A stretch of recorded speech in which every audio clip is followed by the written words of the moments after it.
नमस्कार दोस्तों, स्वागत है आपका आज के मुख्य समाचार में, जिसमें सबसे पहली और बड़ी खबर में आपको बताएंगे कि इलेक्टोरल बॉन्ड पर सुप्रीम कोर्ट का फिर से बड़ा आदेश। एसबीआई को फटकार, कहा बस 3 दिन और गुरुवार शाम 5 बजे तक हर जानकारी कर दो सार्वजनिक। इसी के साथ दूसरी बड़ी खबर में जिक्र होगा कि लोकसभा इलेक्शन से पहले चुनाव आयोग का बड़ा एक्शन, हटाए जाएंगे यूपी बिहार समेत 6 राज्यों के होम सेक्रेटरी। इसी के साथ खबर में आगे जिक्र होगा कि सुप्रीम कोर्ट में सीएए पर 19 मार्च को होगी सुनवाई। विरोध में दायर है 200 से ज्यादा याचिकाएं। खबर में आगे बताएंगे कि भाजपा आरएसएस की मंशा संविधान को बदलने की, लोकतंत्र बचाने के लिए बीजेपी को हराना जरूरी, खड़गे ने दिया ये बड़ा बयान। और इसी के साथ आगे खबर में जिक्र होगा कि पीएम मोदी के खिलाफ लगा आचार संहिता के उल्लंघन का आरोप। तृणमूल नेता साकेत गोखले ने कहा सेना के हेलीकॉप्टर से कर दिया प्रचार। दोस्तों, इसी प्रकार की तमाम बड़ी खबरें आपके लिए लेके आए हैं, लेकिन उससे पहले अगर आपको भी ऐसा लगता है कि 2024 में आने वाला है बड़ा बदलाव, और अगर आप भी खुल के इंडिया का समर्थन करते हैं तो वीडियो को कीजिए लाइक और चैनल को सब्सक्राइब करके बेल आइकन दबाकर कमेंट में लिखे जय हिंद। दोस्तों, रुक करते हैं सबसे पहली और बड़ी खबर की तरफ। गुरुवार शाम 5 बजे तक हर जानकारी सार्वजनिक हो, इलेक्टोरल बॉन्ड पर सुप्रीम कोर्ट का आदेश। जी हां दोस्तों, आपको बता दें कि इलेक्टोरल बॉन्ड के मुद्दे पर भारतीय स्टेट बैंक को सुप्रीम कोर्ट की तरफ से बड़ा झटका लगा है, और कोर्ट ने सोमवार को सुनवाई के दौरान सख्त लहजे में कहा है कि एसबीआई चेयरमैन को गुरुवार शाम 5 बजे तक सारी जानकारी साझा करनी होगी और इसके बाद बाकायदा एक हलफनामा भी दाखिल करना होगा। इसके साथ ही कोर्ट ने कहा कि इसी के पास एसबीआई से जैसे ही जानकारी आती है वो अपनी वेबसाइट पर उसे अपलोड करे। सुप्रीम कोर्ट ने कहा कि इस मुद्दे पर कुछ भी छुपाया नहीं जाना चाहिए, सब कुछ सार्वजनिक करना होगा। सुनवाई के दौरान चीफ जस्टिस ऑफ इंडिया ने भारतीय स्टेट बैंक से पूछा कि आपने पूरी जानकारी क्यों नहीं दी। सीजेआई ने कहा कि फैसले में स्पष्ट था कि सभी विवरणों का खुलासा किया जाना चाहिए, कुछ भी चयनात्मक नहीं होना चाहिए।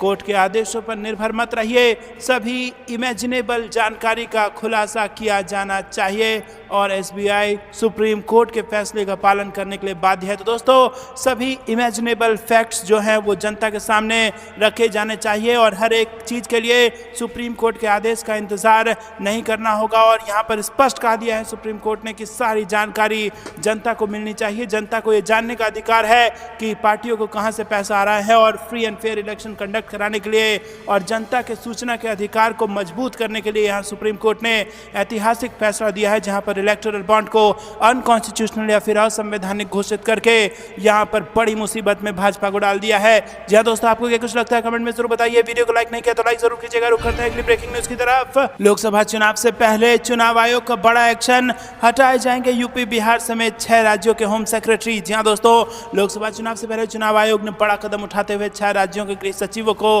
हटाने का आदेश दे दिया है।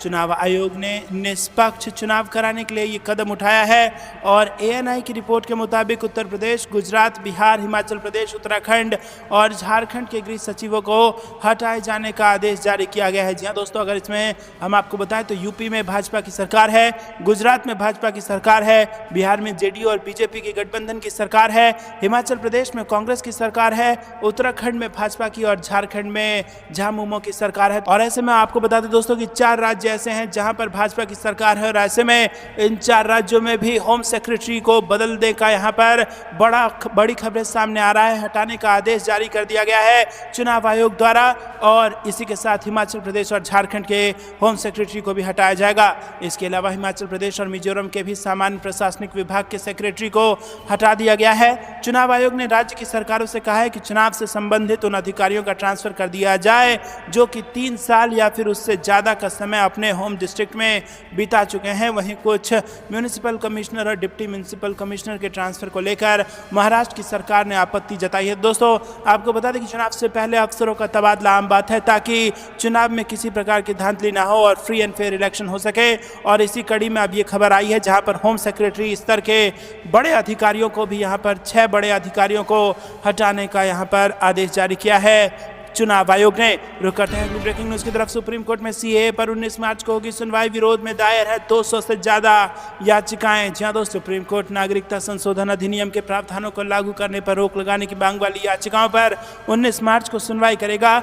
Chief justice DY Chandrachud, justice JB Pardiwala और जस्टिस मनोज मिश्रा की बेंच मामले में सुनवाई करेगी। वहीं वर्ष 2019 में सीएए प्रावधान पारित होने के बाद से इस मामले पर शीर्ष अदालत में लगभग लगभग 200 संबंधित याचिकाएं दायर की गई हैं और Indian union of Muslim league ने 12 मार्च को सुप्रीम कोर्ट में याचिका दायर कर नागरिकता संशोधन अधिनियम 2019 और 11 मार्च 2024 को सरकार द्वारा अधिसूचित इसके नियमों पर रोक लगाने के लिए तत्काल सुनवाई की मांग की थी। लोकसभा सांसद और AIMIM प्रमुख असदुद्दीन ओवैसी ने भी CAA के प्रावधानों को लागू करने पर रोक लगाने की मांग करते हुए सुप्रीम कोर्ट का दरवाजा खटखटाया है।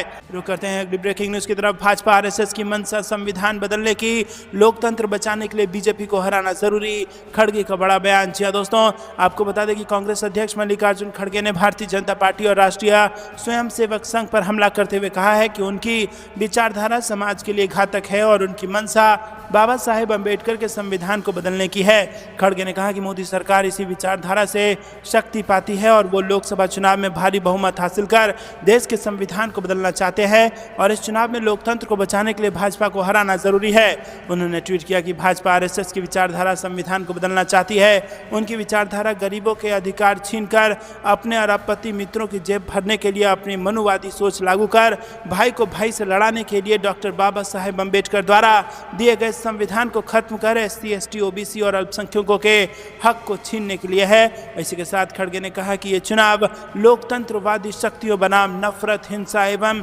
विभाजनकारी सोच वाली शक्तियों के बीच में है। हम लोकतंत्र को जिताएंगे।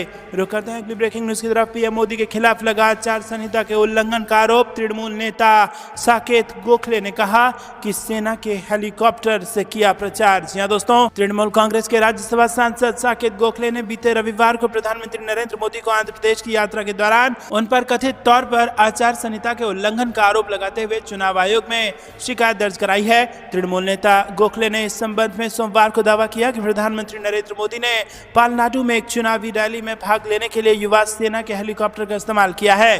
समाचार वेबसाइट के अनुसार साकेत गोखले ने समाचार एजेंसी के एक ट्वीट का स्क्रीन बैक साझा किया है और इसमें PM मोदी को वायु सेना के हेलीकॉप्टर के साथ पलनाडु में स्वागत करते दिखाया गया था। गोखले ने प्रधानमंत्री के खिलाफ दायर शिकायत की एक प्रति भी सोशल प्लेटफॉर्म X पर साझा कर दी है। तृणमूल नेता ने X पर किए पोस्ट में लिखा कि आचार संहिता के उल्लंघन के लिए PM मोदी के खिलाफ चुनाव आयोग में शिकायत करें। आंध्र प्रदेश के पलनाडु में निर्वाचन क्षेत्र 96 चिलकलूरीपेट में यहाँ पर आयोजित एक चुनावी रैली में भाग लेने के लिए PM मोदी ने वायु सेना के हेलीकॉप्टर का उपयोग किया और इसके लिए मोदी के खिलाफ चुनाव आयोग में शिकायत दर्ज की गई है। दोस्तों, आपको क्या कुछ लगता है कमेंट में जरूर बताइए। वीडियो को अभी तक लाइक नहीं किया तो लाइक जरूर कीजिएगा। रुक करते हैं अगली ब्रेकिंग न्यूज की तरफ। ये इस साल का सबसे बड़ा घोटाला, भाजपा को चुनाव हारने का है डर। भूपेश बघेल ने केंद्रीय मंत्री SP सिंह बघेल के आरोपों पर किया पलटवार। जी हाँ दोस्तों, यहाँ पर चुनाव आयोग द्वारा लोकसभा चुनाव की तारीखों को अधिसूचित करने के एक दिन बाद छत्तीसगढ़ के पूर्व मुख्यमंत्री और कांग्रेस नेता भूपेश बघेल ने बीती रविवार केंद्र की अब रद्द हो चुकी चुनावी बॉन्ड योजना को लेकर भाजपा पर जबरदस्त हमला बोला और कांग्रेस नेता ने कहा कि ये साल का सबसे बड़ा घोटाला है। बीजेपी को लग रहा है कि वो लोकसभा का चुनाव हार रही है और इसीलिए विपक्ष के खिलाफ नए हथकंडे अपना रही है। हालांकि चुनावी बॉन्ड योजना के बचाव में उतरते हुए केंद्रीय स्वास्थ्य एवं परिवार कल्याण राज्य मंत्री SP सिंह बघेल ने कहा है कि विपक्ष चुनावी बॉन्ड योजना को लेकर भाजपा पर निराधार आरोप लगा रहा है। उन्होंने कहा कि चुनावी बॉन्ड योजना के तहत धन प्राप्त करने के लिए विपक्ष भाजपा के खिलाफ अफवाह फैला रहा है। रुक करते हैं अगली ब्रेकिंग न्यूज की तरफ। 5 न्याय 25 हिस्सेदारी, लोकसभा के रण में DAP प्लान के साथ उतरेगी कांग्रेस पार्टी। जी दोस्तों, राहुल गांधी की भारत जोड़ो न्याय यात्रा के समापन के साथ ही अब कांग्रेस ने अपनी नई रणनीति पर फोकस बढ़ा दिया है। इस रणनीति के तहत कांग्रेस ने पूरे देश में DAP यानी कि दलित, आदिवासी और पिछड़ों को ध्यान में रखकर कई योजनाएं बनाई हैं। इसके लिए बाकायदा कांग्रेस ने इसको हिस्सेदारी न्याय का नाम दिया है, जिसके तहत 5 न्याय और 25 हिस्सेदारी का पूरा ताना बाना बुनकर तैयार किया जा चुका है और अगले कुछ दिनों के भीतर कांग्रेस के बड़े बड़े रणनीतिकारों की टीम देश के अलग अलग हिस्सों में लोकसभा चुनावों में इनका जमकर प्रचार करेगी। कांग्रेस के नेताओं का कहना है कि DAP की यह रणनीति आने वाले चुनाव में गेम चेंजर साबित होगी। लोकसभा चुनाव के तारीखों की घोषणा के साथ ही मल्लिकार्जुन खड़गे ने दलित, आदिवासी और पिछड़ों की लड़ाई को आगे बढ़ाते हुए हिस्सेदारी न्याय के एक कई महत्वपूर्ण मुद्दे को भी आगे रखा। दोस्तों, रुक करते हैं अगली ब्रेकिंग न्यूज की तरफ। मार्च मई 2019 में बीजेपी ने भुनाए थे 3050 करोड़। 80 करोड़ मुनाफा कमाने वाली कंपनियों ने खरीदा 410 करोड़ का बॉन्ड और डायरेक्टर का रिलायंस से भी है नाता। जी हाँ दोस्तों, सुप्रीम कोर्ट के आदेश के बाद इलेक्टोरल बॉन्ड के बारे में नए नए खुलासे हो रहे हैं और नई जानकारी के विश्लेषण सामने आया है कि 2019 लोकसभा चुनाव से ऐन पहले 3 महीने पहले बीजेपी ने 3050.11 करोड़ रुपए के इलेक्टोरल बॉन्ड भुनाए हैं और ये रकम मार्च 2018 से 22 मई 2019 के बीच बीजेपी द्वारा भुनाए गए कुल बॉन्ड का 77.4% है। दोस्तों, द इंडियन एक्सप्रेस में छपी श्यामलाल यादव की रिपोर्ट में यह विश्लेषण किया गया है। बता दें कि बीजेपी को इलेक्टोरल बॉन्ड के जरिए सबसे ज्यादा चुनावी चंदा दिया गया है और 2019 में लोकसभा चुनाव की घोषणा 10 मार्च को की गई थी और वोटों की गिनती 23 मई को की गई थी। तब लोकसभा चुनाव के साथ साथ 3 राज्यों में विधानसभा चुनाव भी हुए थे। इस बार 16 अप्रैल को चुनाव घोषित किए गए हैं और 4 जून को मतगणना होगी। इन चुनावों से ऐन पहले और सुप्रीम कोर्ट द्वारा इलेक्टोरल बॉन्ड को अवैध घोषित करने से पहले बीजेपी ने 200 करोड़ रुपए से ज्यादा के बॉन्ड भुनाए हैं। रुक करते हैं अगली ब्रेकिंग न्यूज की तरफ। मल्लिकार्जुन खड़गे से डरते हैं पीएम। कर्नाटक के deputy CM DK Shivakumar ने दिया ये बड़ा बयान। जी हां दोस्तों, आपको बता दें कि कर्नाटक के deputy CM DK Shivakumar ने दावा किया है कि प्रधानमंत्री मोदी कांग्रेस के राष्ट्रीय अध्यक्ष मल्लिकार्जुन खड़गे से डरते हैं। उन्होंने कहा कि कांग्रेस पार्टी कलबुर्गी सहित कर्नाटक में 20 लोकसभा सीटें जीतने को लेकर पूरी तरह से आश्वस्त है। शिव कुमार ने समाचार एजेंसी को बताया कि पीएम मोदी विपक्ष के नेता मल्लिकार्जुन खड़गे से डरते हैं, इसीलिए उन्होंने अपना चुनाव अभियान कर्नाटक के कलबुर्गी से शुरू किया। उन्होंने कहा कि कांग्रेस पार्टी कलबुर्गी समेत कर्नाटक की 20 लोकसभा सीटों पर जीत दर्ज करेगी। बता दें, कलबुर्गी कांग्रेस के राष्ट्रीय अध्यक्ष मल्लिकार्जुन खड़गे का गृह जिला है और खड़गे ने साल 2009 और 14 में लोकसभा चुनाव में कलबुर्गी से जीत दर्ज की थी। हालांकि 19 के लोकसभा चुनाव में उन्हें भाजपा के उमेश यादव से हार का सामना करना पड़ा था। रुक करते हैं अगली ब्रेकिंग न्यूज की तरफ। बीजेपी पर गरजे इंडिया के दिग्गज राहुल बोले, मोदी बिना ईवीएम ईडी सीबीआई के नहीं जीत सकते चुनाव। जी हां दोस्तों, आपको बता दें कि भारत जोड़ो न्याय यात्रा के समापन पर मुंबई के शिवाजी पार्क में इंडिया गठबंधन की विशाल रैली में विपक्ष गठबंधन के तमाम दिग्गज जुटे और इस मौके पर कांग्रेस नेता राहुल गांधी ने कहा कि पीएम मोदी एक मुखौटा है और वो ईवीएम, ईडी और सीबीआई और आयकर विभाग के बिना कोई चुनाव नहीं जीत सकते। गठबंधन के घटक दलों के तमाम नेताओं ने केंद्रीय एजेंसियों के दुरुपयोग पर बीजेपी पर हमला बोला और ईवीएम में धांधली को लेकर लोगों से अलर्ट रहने का आह्वान किया। कांग्रेस अध्यक्ष खड़गे ने कहा कि मैं राहुल गांधी जी को बधाई देता हूं, जिन्होंने मणिपुर से मुंबई तक की अपनी यात्रा पूरी की। मुंबई एक शक्तिशाली शहर है, ये क्रांतिवीरों की भूमि है, यहाँ के आंदोलन की आवाज़ पूरे देश में गूंजती है। खड़गे ने कहा कि बीजेपी जो भी कर रही है वो देश का संविधान बदलने के लिए कर रही है। अगर एक बार संविधान बदल गया तो फिर से इस देश में गुलामी आ जाएगी, हम आज़ाद नहीं रहेंगे। हम एक बार फिर नरेंद्र मोदी की सरकार बनी तो आगे से चुनाव नहीं होंगे और मोदी जी के पास आरएसएस की शक्ति है, इसी विचारधारा से वो हम सबको कुचलना चाहते हैं। रुक करते हैं अगली ब्रेकिंग न्यूज़ की तरफ। इलेक्टोरल बॉन्ड्स को लेकर कांग्रेस ने फिर साधा सरकार पर निशाना। जयराम रमेश बोले, प्रधानमंत्री हफ्ता वसूली योजना। जी हाँ दोस्तों, चुनावी बॉन्ड के मुद्दे पर केंद्र पर अपना हमला तेज करते हुए कांग्रेस ने सोमवार को मोदी सरकार पर हमला बोलते हुए हफ्ता वसूली का आरोप लगाया और दावा किया कि कुल 21 फर्मों ने, जिन्हें सीबीआई, ईडी या फिर आईटी की जांच का सामना करना पड़ा है, चुनावी बॉन्ड के माध्यम से दान दिया है। और कांग्रेस महासचिव जयराम रमेश ने कहा कि हर गुजरते दिन के साथ चुनावी बॉन्ड घोटाले की वास्तविक गहराई पर अधिक उदाहरण सामने आते हैं। उन्होंने लिखा कि आज हम इलेक्टोरल बॉन्ड घोटाले में भ्रष्टाचार के 4 तरीकों में से दूसरे प्रधानमंत्री हफ्ता वसूली योजना पर फोकस कर रहे हैं। पहला चंदा दो धंधा लो और दूसरा हफ्ता वसूली। वहीं दोस्तों, कांग्रेस नेता ने आगे लिखा कि 10 नवंबर 2022 को प्रवर्तन निदेशालय ने दिल्ली सरकार की शराब नीति में कथित अनियमितताओं में संबंधित मनी लॉन्ड्रिंग मामले में अरविंद फार्मा के निदेशक पी शरद चंद्र रेड्डी को गिरफ्तार किया और 5 दिन बाद 15 नवंबर को अरविंदो फार्मा ने इलेक्टोरल बॉन्ड के रूप में 5 करोड़ रुपए दान किए। दावा करते हुए यह भी कहा गया है कि नवयुग इंजीनियरिंग कंपनी लिमिटेड ने अक्टूबर 2018 में आयकर विभाग द्वारा छापा मारे जाने के 6 महीने बाद अप्रैल 2019 में 30 करोड़ का चुनावी चंदा दिया। तो दोस्तों, आपको क्या कुछ लगता है? क्या आपको भी ऐसा लगता है कि ये चुनाव में चंदे का धंधे का मामला है? कमेंट में अपनी राय जरूर बताइए। वीडियो को अभी तक लाइक नहीं किया तो लाइक जरूर कीजिएगा। दोस्तों, रुक करते हैं अगली ब्रेकिंग न्यूज की तरफ, जहां पर आपको बता दें कि लोकसभा चुनाव के लिए सपा कांग्रेस ने बनाई रणनीति, इंडिया गठबंधन को यूपी में दिलाएंगे जीत। जी हां दोस्तों, आपको बता दें कि लोकसभा चुनाव को लेकर उत्तर प्रदेश में इंडिया गठबंधन की रणनीति तय हो गई है। एक वॉर रूम स्थापित किए जाने की योजना बनाई गई है, जहां गठबंधन के नेता बैठकर रणनीतियों को धरातल पर लागू कराएंगे और लोकसभा चुनाव में दोनों के पार्टी ऑफिस में बने वॉर रूम में एक दूसरे के नेता बैठकर चुनाव जिताने में मदद करेंगे। पूरी चुनावी प्रक्रिया के दौरान दोनों दलों ने अपने नेताओं को कमर कस लेने को कहा है। 5-5 अतिरिक्त नेताओं को वॉर रूम में रखा जाएगा, जो कार्यकर्ताओं के साथ मिलकर धरातल पर अपनी नीतियों के प्रचार में काम करेंगे। वहीं दोस्तों, लोकसभा चुनाव में समाजवादी पार्टी कांग्रेस पार्टी के साथ गठबंधन में चुनाव लड़ रही है, जो इंडिया गठबंधन का हिस्सा है। दोनों दलों ने अपने अपने पार्टी कार्यालयों में वॉर रूम बनाए हैं और इस दौरान ये भी करार हुआ है कि दोनों दलों के नेता एक दूसरे के पार्टी कार्यालय में जा सकेंगे और इनके अलावा दो नेता स्थायी रूप से वॉर रूम में ही बैठेंगे।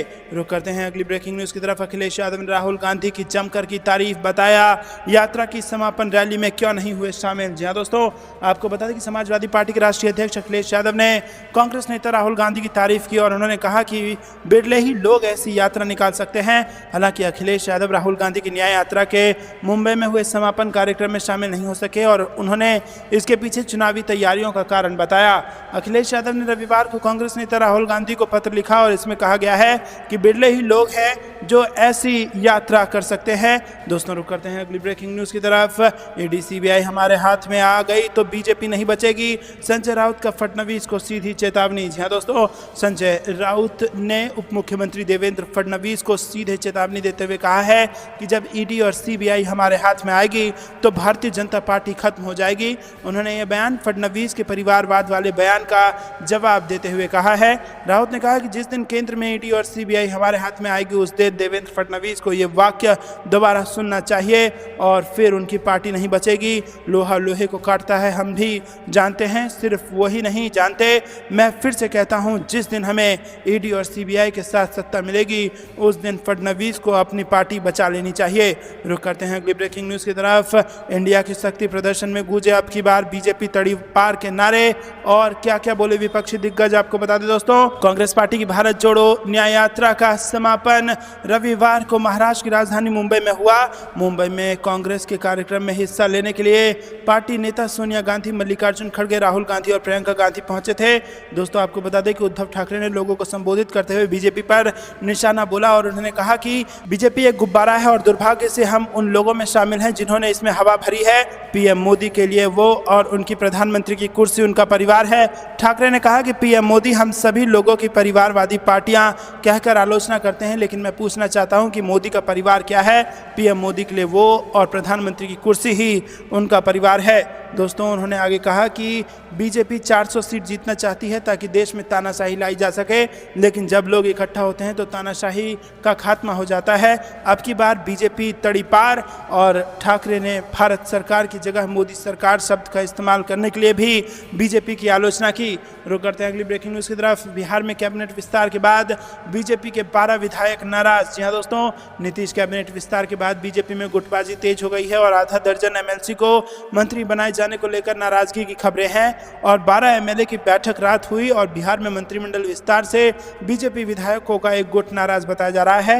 रुक करते हैं अगली ब्रेकिंग न्यूज की तरफ। प्रशांत किशोर ने बीजेपी को दी बड़ी चुनौती, कहा अगर दम है तो बिहार में नीतीश के चेहरे पर लड़कर दिखाएं चुनाव। जी हाँ दोस्तों, चुनाव आयोग ने लोकसभा चुनाव की घोषणा कर दी है, लेकिन बिहार एनडीए में सीट बंटवारे पर अभी भी पेंच फंसा हुआ है और अब तक सीट बंटवारे पर कोई फैसला नहीं हो पाया है। और इसी बीच जन स्वराज यात्रा के सूत्रधार प्रशांत किशोर ने भारतीय जनता पार्टी को बड़ी चुनौती दे डाली है। उन्होंने कहा कि भाजपा में दम है तो बिहार में नीतीश के चेहरे पर चुनाव लड़कर दिखा दें। रुक करते हैं अगली ब्रेकिंग न्यूज की तरफ। अडानी की कंपनी को सुप्रीम कोर्ट से झटका लगा, 50,000 का जुर्माना। जी हाँ दोस्तों, आपको बता दें कि सुप्रीम कोर्ट ने गौतम अडानी समूह को बड़ा झटका दिया है। सुप्रीम कोर्ट ने सोमवार को अडानी पावर के उस आवेदन पर विचार करने से इनकार कर दिया जिसमें विलंब से भुगतान अधिकार की मांग की गई है और इसके साथ ही अडानी की कंपनी पर 50,000 रुपए का जुर्माना भी लगाया गया है। ये जुर्माना स्पष्टीकरण के लिए आवेदन दायर करने को लगाया गया है। दोस्तों, रुक करते हैं अगली ब्रेकिंग न्यूज की तरफ। चुनाव आयोग ने बंगाल के पुलिस प्रमुख को हटाया और नई डीजीपी के लिए शाम तक 3 मांगे नाम। जी हाँ दोस्तों, लोकसभा चुनाव की तारीखों का ऐलान होते ही इलेक्शन कमीशन ने कुछ बड़े फैसले लिए हैं और इसी ने पश्चिम बंगाल के पुलिस महानिदेशक डीजीपी को हटाने का भी आदेश दिया है और साथ ही चुनाव आयोग ने शाम 5 बजे तक 3 अधिकारियों के नाम मांगे हैं, जिसमें राज्य का नया पुलिस प्रमुख, डीजीपी नियुक्त किया जाएगा और लोकसभा चुनाव में समान अवसर सुनिश्चित करने के मद्देनजर आयोग की ओर से सोमवार को यह कदम उठाया गया है। राज्य के डीजीपी को हटाने पर टीएमसी नेता कुणाल घोष ने बीजेपी पर गंभीर आरोप लगाए हैं और उन्होंने कहा है कि चुनाव आयोग जैसे संगठनों को भाजपा हथियाने की कोशिश कर रही है। वो अपना राजनीतिक मकसद पूरा करने के लिए ये सब हरकतें कर रहे हैं, इसलिए उन्होंने अपने कार्यक्रम, अपनी प्लानिंग और विभिन्न राज्यों के कहने पर ये कदम उठाए हैं। घोष ने कहा कि वो अपने राज्य संगठन की मदद करने में लगे हुए हैं और वो जानते हैं कि चुनाव में पश्चिम बंगाल की ज़्यादातर सीटों पर बीजेपी की हार होनी है। तो दोस्तों, आपको क्या कुछ लगता है कमेंट में जरूर बताइए। वीडियो को अब तक लाइक नहीं किया तो लाइक जरूर कीजिएगा। ये थी दिन भर की सारी जरूरी और बड़ी खबरें। अंत तक बने रहने के लिए आप सभी का बहुत बहुत धन्यवाद। जय हिंद, जय भारत।